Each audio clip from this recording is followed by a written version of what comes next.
Mike, we talked offense in our last segment. Let's go on the defensive side for Penn State. Linebacker use seems to be very evident this year. They have a surplus, maybe, a lot of depth at least at the linebacker spot. Is there some ways they can, well, first of all, give me some names of who's going to possibly be starting and who should be watching for a linebacker. And then is there any way to get all these great athletes on the field?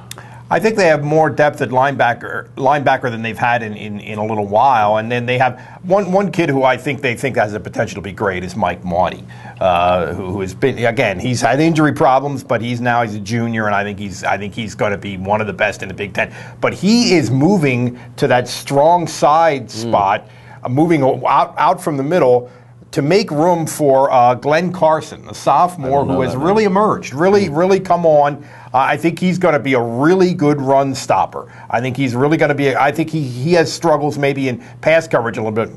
He's going to be very solid. And then the third guy, the weak side linebacker is going to be Gerald Hodges, I think, who was very athletic, was highly recruited. Ohio State was very involved with him, and Rutgers and some other schools. Anyway, I think those three are going to be the starters, but they also have a kid by the name of Chiari Fort, who was very highly recruited out of Connecticut, actually buddies with Silas Redd, who is maybe the most athletic linebacker they have, and I think he will be a guy who could do. You said about combining two players. Carson and Fort combined. Fort against the pass would be like the ultimate linebacker. So I think he's going to be in the game a lot in passing situations. I think they may end up playing some 3-4 because they really have 6 linebackers who can play. And they may also, I think, occasionally go to a stand-up defensive end like Tim Shaw. Penn State fans may remember a couple years ago. I think Nate Stupar, who's a senior from State College, pretty good player, I think would be a good guy for that role. So I think the linebackers are going to be the guts of the team, and will give them some flexibility in terms of X and O, what they could do schematically.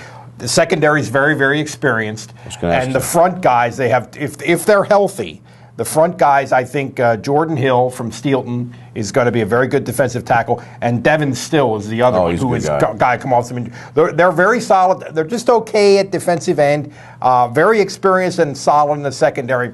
And those linebackers, I think what they can do with them and how they emerge is really going to, I think Penn State has a chance to be pretty good defensively. Interesting enough, the defensive end, some of the guys were injured last year. They're back this year. So they do have some guys with an experience. When Penn State has been good, they've had a good veteran secondary, which they have this year. Right.